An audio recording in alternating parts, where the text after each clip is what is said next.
karena ini ada apa kaitannya kitab Ithaf ini. Yang mensarah kitab Ihya itu Imam Murtado Az-Zabidi namanya. Ini ngajinya kepada Ba'alawi. Jadi kalau Imanuddin berkata saya menolak Ba'alawi itu sebagai keluarga Nabi, persilakan Imam Kiai Imanuddin, itu pendapat Anda. Dan Anda itu bukan berpendapat mencari kebenaran, tidak. Buktinya Kiai Imad ngomong, walaupun ulama sedunia mengakui Ba'alwi sebagai keturunan Nabi, saya tetap menolak. Nah, itu berarti sudah tidak ilmiah lagi, Kiai. Sudah nafsu. Kalau ilmiah, contohnya Imam Syafi'i. Kata Imam Syafi'i, ini madhab saya, madhab yang benar. Tapi kalau Anda mendapatkan hadis yang sahih, buang pendapat saya, ikuti hadis yang sahih. Ini Imam Syafi'i. Kiai Imad tidak. Biar kiai sedunia menyatakan Ba'alawi ini keluarga Nabi, saya tetap menolak. Itu sudah tidak ilmiah lagi. Itu berarti benci. Saya jawab dengan tidak usah konfrontasi. Saya menghormati Kiai Imaduddin di dalam membersihkan nasab Nabi dari pemalsu-pemalsu. Saya percaya kepada Kiai Imaduddin, tapi saya lebih percaya kepada Imam Nawawi Banten. Beliau di Mekah berguru kepada Ba'alawi. Saya percaya kepada Kiai Imaduddin, tapi saya lebih percaya kepada Imam Zabidi. Yang ini kitabnya Imam Zabidi, 8 kitab kayak begini yang mensarah kitab Ihya Ulumuddin. Nah, karena ada kaitannya. Dan Imam Murtado Az-Zabidi ini gurunya Ba'alwi. Saya percaya kepada Kiai Imaduddin, tetapi saya lebih percaya sama Kiai Hasyim Asy'ari, sama Kiai Hulil Bangkalan. Saya lebih percaya sama Syekh Yasin Padang. Saya lebih percaya kepada Syekh Khotib Al-Minangkabawi yang dia di Mekah sebagai ulama internasional. Saya lebih percaya pada Kiai Muhammad Mahfud Tarmisi, Termas, Pacitan, yang dia berada di Mekah bertahun-tahun, berguru juga kepada Ba'alawi. Saya lebih percaya kepada Sayyid Muhammad Maliki di Mekah. Dia ulama internasional. Siapa yang tidak kenal dengan Sayyid Muhammad Al-Maliki di Mekah? Dia berguru kepada Ba'alawi. Saya lebih percaya kepada Imam Mesir Ali Jum'ah yang sekarang menjadi mufti Mesir. Dia mengakui kalau Ba'alawi ini adalah keluarga Nabi.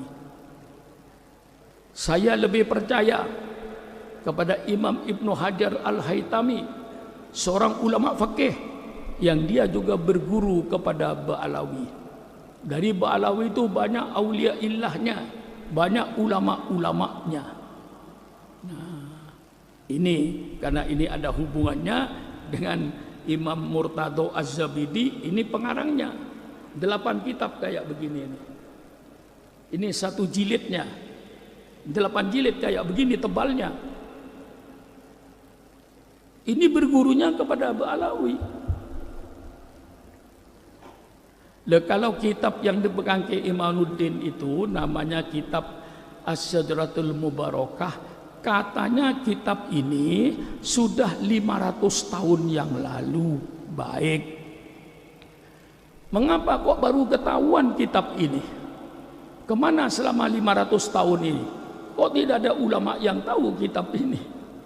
Itu bagi saya tanda tanya. Kok kitab 500 tahun yang lalu baru ketahuan kemarin? Kitab ini tentu bagi saya tanda tanya. Dan setelah kitab ini diketahui di Irak, lalu ditahqiq oleh Imam Mahdi Ar-Raji'i, orang Syiah tapi ahli nasab. Dia katakan, saya tetap percaya kepada Ba'alwi kalau itu sejarah Nabi. Jadi istilah Ba'alwi ini supaya saudara tahu, Ba'alwi ini diambil dari kata-kata alwi.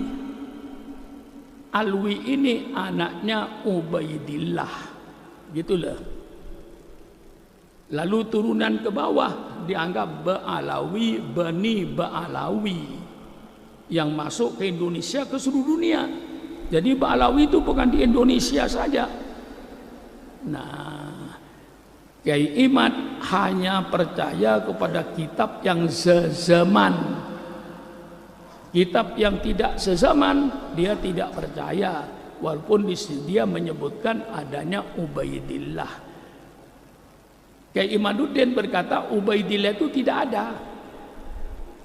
Jadi Sayyid Ahmad tidak punya anak bernama Ubaidillah.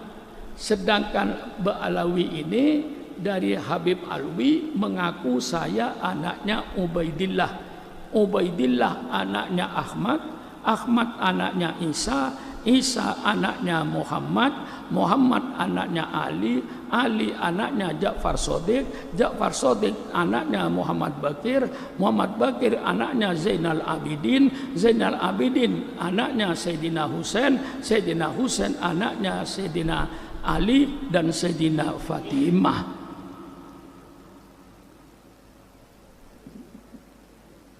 Dia kata Pak Kiai Imad, Ubaidillah tidak ada. Jadi Alwi itu bukan anaknya Ubaidillah. Baik, saya terima Ubaidillah tidak ada. Jadi sekarang Alwi bukan anaknya Ubaidillah. Kalau Alwi ini bukan anaknya Ubaidillah, karena Ubaidillah tidak ada, tolong tunjukkan kepada saya Alwi itu anaknya siapa. Kalau Alwi itu tidak ada bapaknya, berarti Alwi itu anak zina. Lebih berbahaya lagi. Jadi kalau Kiai Imad berkata Ubaidillah ini tidak ada, baik, tunjukkan kepada saya siapa ayahnya, ya, ayahnya Alawi ini. Kalau ayahnya bukan Ubaidillah, siapa ayahnya? Kalau tidak bisa menunjukkan ayahnya, berarti saudara mengatakan bahwa Alwi itu adalah manusia yang tidak ada bapaknya, garis miring anak zina. Ayo, kita jangan emosi, kita uraikan. Masa walaupun ulama sedunia mengakui bahwa Alwi ini turunan Rasul, saya tetap menolak. Ya sudah, Mufti Mesir mengakui, Syekh Ramadan Al-Buti itu seorang ulama besar di Syria. Dia menyatakan bahwa Ba'alwi itu keluarga Nabi. Lalu Kiai Imad bertahan, tidak ada ketetapan dari seorang ulama pun di dunia yang menetapkan. Memang tidak ada yang menetapkan, tidak usah ditetapkan, sudah nyata. Saya tanya sama kiai-kiai ini, ada orang di dunia yang memberikan ketentuan, keputusan bahwa matahari itu panas? Tolong tunjukkan sama saya. Saya memutuskan kalau matahari itu panas, goblok. Matahari sudah tidak pakai keputusan panasnya itu. Mengapa? Az-Zuhroh sudah dikenal. Seluruh pojok bumi tahu kalau matahari itu panas, tidak pakai SK. Kiai Amin minta SK-nya. Mana SK-nya? Dari ulama baik Kiai Hasyim Asy'ari. Tidak ada yang bikin SK, surat keputusan bahwa Ba'alwi adalah keturunan Nabi. Tidak ada yang memberikan SK itu. Kiamat minta SK-nya, yang nggak ada. Mengapa tidak ada? Sudah jelas matahari itu panas. Perlu di SK-kan. Surat keputusan Kiai Haji Syukron Makmun mengingat, menimbang, memutuskan bahwa matahari itu panas. Syukron Makmun goblok. Mari kita bicara fakta lah. Kalau sudah para ulama yang tokoh-tokoh besar tuh ngajinya sama Ba'alwi, termasuk saya itu ngaji kepada Habib Ali bin Husain Al-Attas. 2 tahun saya ngaji kitab Bukhari. Alim, tiap saya bertanya apapun saja dijawab. Ngaji saya 2 tahun kepada beliau sampai meninggal. Itu Ba'alwi. Maka saya katakan secara hukum Islam, siapapun yang datang ke rumah saya, hidungnya mancung atau tidak mancung, selama dia ngaku keluarga Nabi, saya hormati. Umpama dia bohong, bukan keluarga Nabi, ngaku keluarga Nabi, bukan urusan saya. Urusan dia nanti dengan Allah. Dia tahu minal kabairi ayun sabar rajulu ila wali abihi. Termasuk dosa besar orang yang mengaku bapak pada yang bukan bapaknya. Kalau Habib Alawi mengaku ayahnya Ubaidillah yang bukan ayahnya, ini dosa besar, api neraka. Man kadzdzaba alayya muta'ammidan falyatabawa maq'adahu minan nar. Barang siapa yang mendustakan saya, bukan keturunan saya, ngaku keturunan saya, disiapkan api neraka. Masa ulama-ulama Ba'lawi yang aulia min waliyun man tidak mengerti hadis ini? Dia akan berbohong. Bukan turunan Nabi, ngaku turunan Nabi, mustahil. Mereka banyak para aulianya, mereka banyak para ulamanya. Kitab Sulmut Taufik yang Kiai baca itu habaib, Nasaiduddin ya habaib, Rotib Haddad habaib, Rotibul Attos habaib. Marilah jangan bikin pecah belah. Ya. Kita ini sudah dipecah belah dulu NU Muhammadiyah tahun 50-an, 55 NU dengan Muhammad itu kayak kucing dengan anjing, saling hantam menghantam. Iya, tahun 50-an itu Muhammadiyah dengan NU itu sudah kayak kucing dengan anjing, musuhan gak karu-karuan. Kita cari benang merahnya.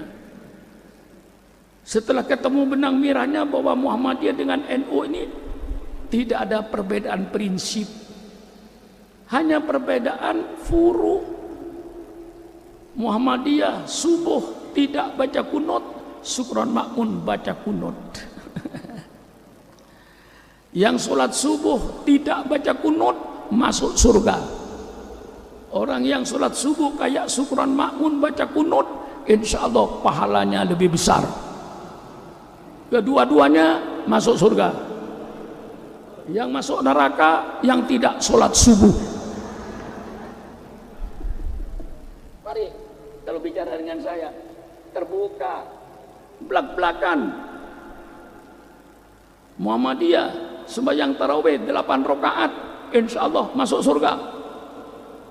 Syukron Makmun mengikuti riwayat tarawih dari Sayyidina Umar, tarawih 23 rakaat, yang 8 rakaat masuk surga. Yang 20 rakaat insya Allah pahalanya lebih gede. Kedua-duanya masuk surga. Yang tidak tarawih pun masuk surga. Karena tarawih hukumnya sunnah. Mengapa Anda ribut? Bersatu sekarang. Datang lagi Wahabi, hantam lagi, pecah. Saya tantang Wahabi, ayo bicara dengan Syukron Makmun. Pernah saya bicara, dengan 135 mubaligh Wahabi di puncak. Saya jelaskan tentang kunut, saya jelaskan tentang maulid, saya jelaskan tentang tahlilan. Sampai saya katakan kepada mereka, kalau Anda mencintai Syukron Makmun, tolong luruskan Syukron Makmun ini supaya tidak masuk neraka. Bukan Anda saja yang takut neraka, Syukron Makmun takut neraka. Kalau sekiranya saya tahlilan, ada orang mati, peringatan maulid, bid'ah, syirik, masuk neraka, tolong selamatkan Syukron Makmun dari api neraka. Saya kemukakan dalil saya. 135 semuanya diem. Itu mubaligh Wahabi semua. Dan saya berdialog dengan Wahabi itu dengan mubaligh Wahabi yang di Indonesia ini. Saya langsung dengan Syekh bin Bas, orang pertama Wahabi di Mekah. Saya temui di rumahnya, berdialog dengan saya. Ketahuilah benang merahnya. Selesai. Datang Syiah, gempur lagi Islam supaya hancur, bikin pecah belah. Syiah kita atasi. Kalau akidahnya tidak sama dengan kita, selesai, mulai redup. Datanglah yang benci habaib untuk dipecah lagi. Dan saudara jangan khawatir, ini habis nanti masih ada lagi untuk memecah kita ini. Orang yang akan memecah Islam tidak akan berhenti sampai hari kiamat. Tapi alhamdulillah, Syukron Makmun masih membaca langkah-langkah mereka itu. Ngambil satu hadis saja, ya, hanya untuk tabarukan saja.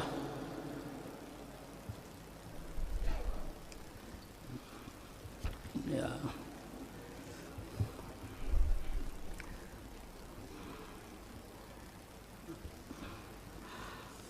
Qala sallallahu alaihi wasallam, innal alima la yu'adzabu adzaban yutifu bihi ahlun nar istiqdaman li shiddati adabihi arada bihi al alim al fajir. Wa qala Usama bin Zaid sami'tu Rasulullah sallallahu alaihi wasallam yaqul ya'ti bil alim yaumal qiyamah fayulqa finnar fatandaliku aktabuhu fayaduru biha kama yadurul himar firruha fayutifu bihi ahlun nar fayaqulun ma laka fayaqul kuntu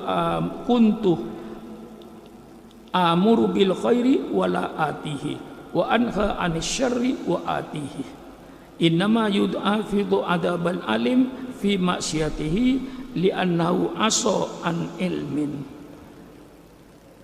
Bersabda Rasulullah sallallahu alaihi wasallam, innal alim, ini sambil koreksi diri, innal alim, sesungguhnya orang alim, la yu'adzabu, benar-benar akan diazab oleh Allah, disiksa oleh Allah, azaban, suatu azab, yutifu, yang berkeliling, bihi, dengan orang alim tadi, ahlun nar, penduduk neraka mengelilingi orang alim ini yang sedang disiksa oleh Allah Subhanahu wa taala.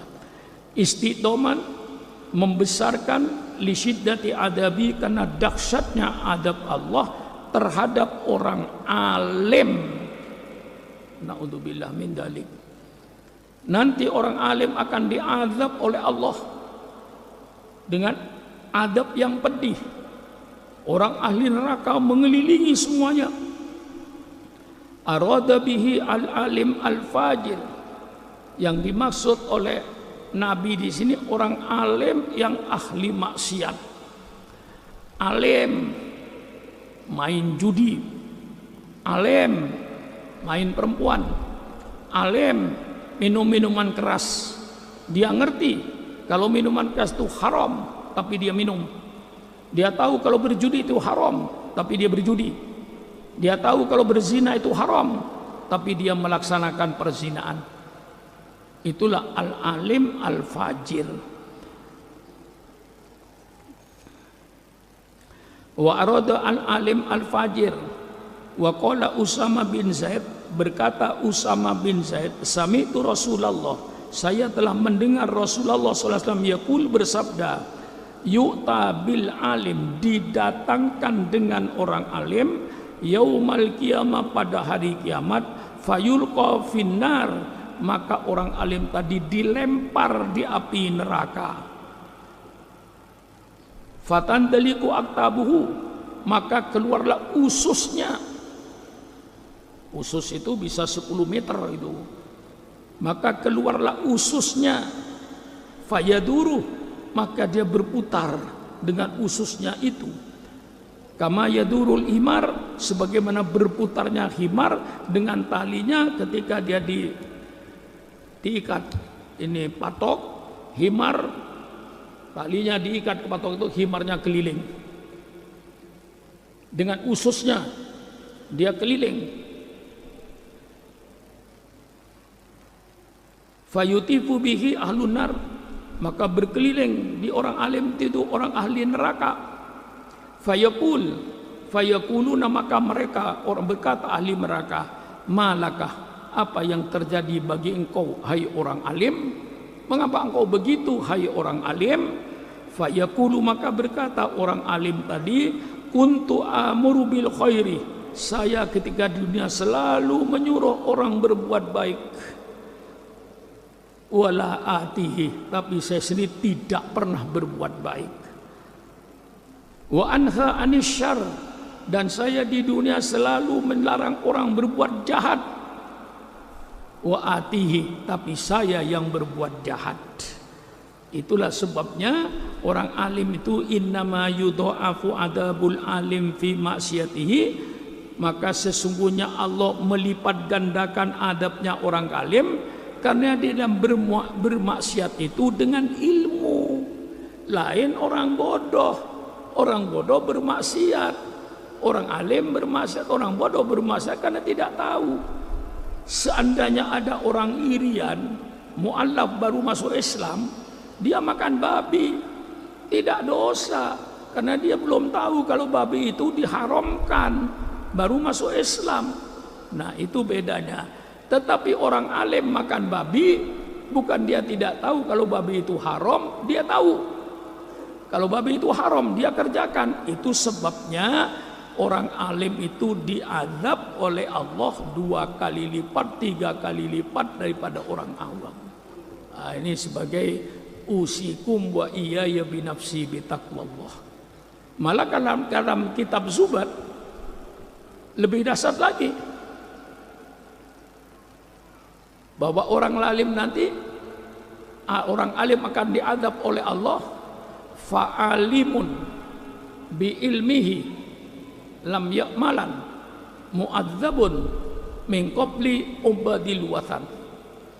Orang alim yang dengan ilmunya tidak mengamalkan, maka dia nanti di akhirat akan diazab oleh Allah sebelum penyembah berhala diazab, kiainya diadab duluan. Na'udzubillah min dzalik. Saya membaca ini usikum wa iyayah untuk mengingatkan diri saya sendiri, maka saya baca ikhya ayat-ayat hadis-hadis yang serem untuk mengingatkan diri saya sendiri. Inilah keadaannya sebagai tabarukan. Ini kitab Ihya, kebetulan kitab Ihya ini sarahnya yang saya baca. Sarahnya ini 8 kitab kayak begini. Yang nyusun namanya Imam Murtado Az-Zabidi. Imam Murtado Az-Zabidi itu ngajinya kepada Ba'alawi. Bagaimana saya tidak percaya?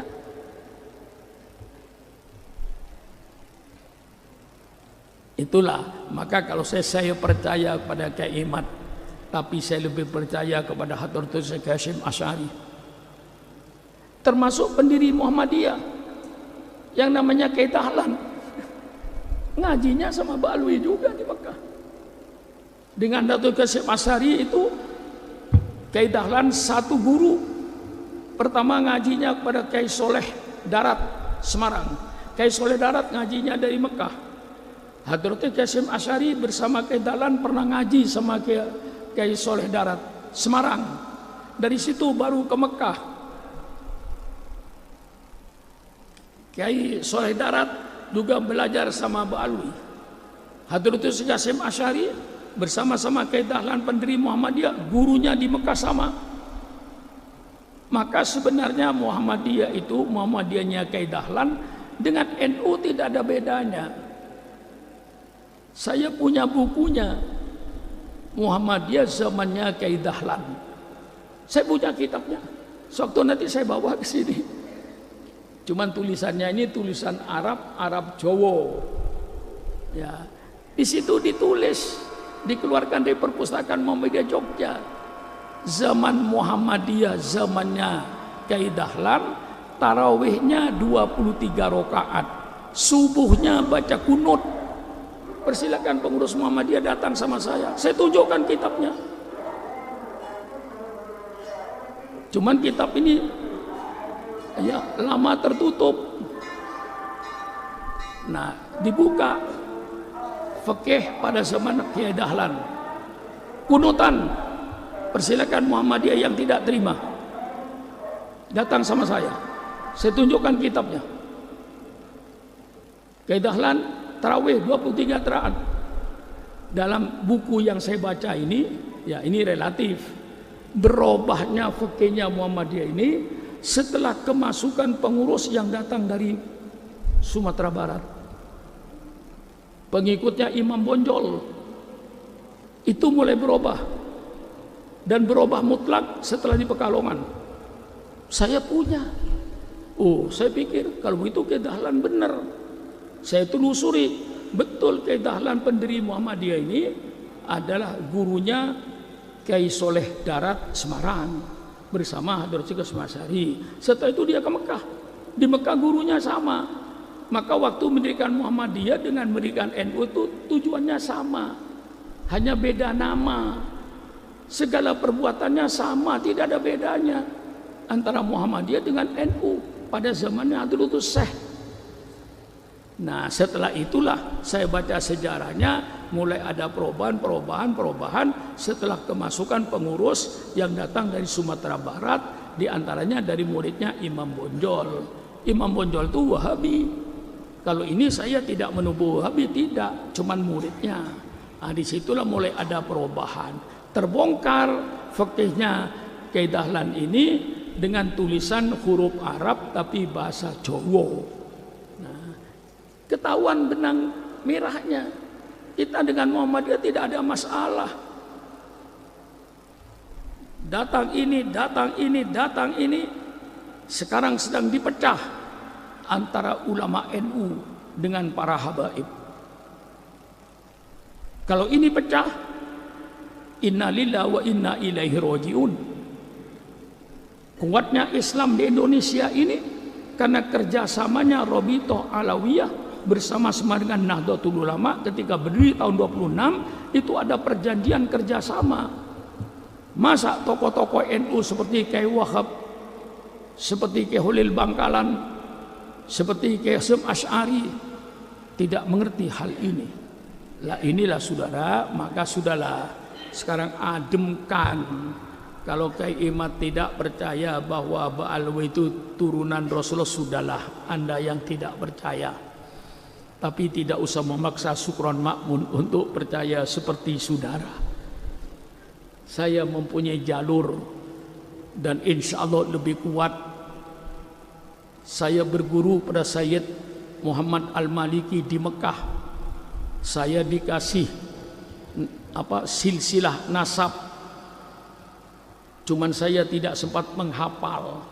Kalau saya mau menghafal nasab itu, nasab silsilah ilmu, saya bisa berkata, saya ajarkan kepada saudara kitab Riyadhus Shalihin dari guru saya Sayyid Muhammad Maliki, dari ayahnya, dari kakeknya, dari gurunya,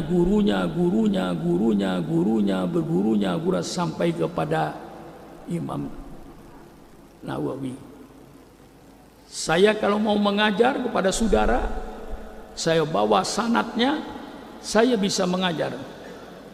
Qala Rasulullah sallallahu alaihi wasallam an Sayyid Muhammad Maliki, dari Sayyid Muhammad Maliki saya ngaji. Sayyid Muhammad Maliki ngaji dari ayahnya, ayahnya ngaji dari kakeknya, kakeknya ngaji dari si fulan, si fulan, si fulan, si fulan, si fulan, si fulan, dan si fulan itu ngaji kepada Imam Bukhari. Sambung. Punya saya kitab namanya Al-Lu'lu'. Cuman untuk menghafal nggak sempat saya. Ambil kepalanya saja. An Abi Hurairah radhiyallahu anhu sami'tu Rasulullah sallallahu alaihi wasallam. Saya tidak sebut sanadnya. Kalau saya sebut sanadnya, bisa saya sebut. Saya ngajar saudara hadis ini dari siapa? Dari guru saya, Sayyid Muhammad Al-Maliki. Sayyid Muhammad Al-Maliki dari siapa? Dari ayahnya. Ayahnya dari siapa? Dari kakeknya. Kakeknya dari siapa? Dari gurunya. Gurunya dari siapa? Dari gurunya. Gurunya dari siapa? Dari gurunya, dari gurunya, dari gurunya, dari gurunya, dari Al-Imam Bukhari radhiyallahu anhu qala Nabi sallallahu alaihi wasallam. Nyambung. Karena saya ngaji. Ya itu namanya sanadnya ilmu. Nah, sanadnya ilmu. Jadi punya sanad dari gurunya, dari gurunya, dari gurunya. Saya punya sanad dari Habib Alwi, Habib Ali bin Husain Al-Atos. Saya punya sanad. Bukan ngaji saya sembarangan. Nah ini kepada saudara-saudara, sudahlah redakan, tidak usah memikirkan nasab orang, pikirkan saja nasibnya sendiri. Ya, kayak saya datang ke rumah saya, hidungnya mancung atau peseng, selama dia ngaku keluarga Nabi saya hormati. Adapun dia bohong, bukan urusan saya, urusan dia dengan Allah. Saya tidak ngurusi nasab orang, saya urusi nasib saya sendiri. Bagaimana? Mantap? Mantap. Soal dia, dan saya yakin kok Kiai Karim, banyak Arab-Arab yang hidungnya mancung ngaku Habib di depan saya, padahal bukan Habib. Ngaku Habib padahal bukan Habib. Ya nggak apa-apa bagi saya tidak dosa menghormati karena dia ngaku Habib. Adapun dia bohong, urusan dia. Saya tidak ngurusi nasab orang, yang saya urusi nasib saya ini di dunia dan di akhirat. Nah, itu kalau saya, loh, kalau hidungnya peseng kok dihormati? Kan jelas itu bukan Arab. Loh, banyak ahli bait itu yang hidungnya peseng. Mengapa? Karena kawin dengan orang Luilian. Iya. Kawin dengan orang Cianjur, istrinya hidungnya peseng, lahir tidak ikut bapaknya, ikut siapa? Tanya itu Ustadz itu. Paling banyak di Sukabumi Habib kawin di Sukabumi Cianjur tuh paling banyak itu punya anak peseng hidungnya, nggak mancung. Mengapa? Turun ibu tapi nasab tetap nasab Rasulullah karena dari jalur laki-laki. Nah ini jadi walaupun hidungnya peseng, ngaku Nabi pun, ngaku keluarga Nabi, saya hormati. Soal dia bohong, bukan urusan saya. Saya nggak ngurusin nasab orang.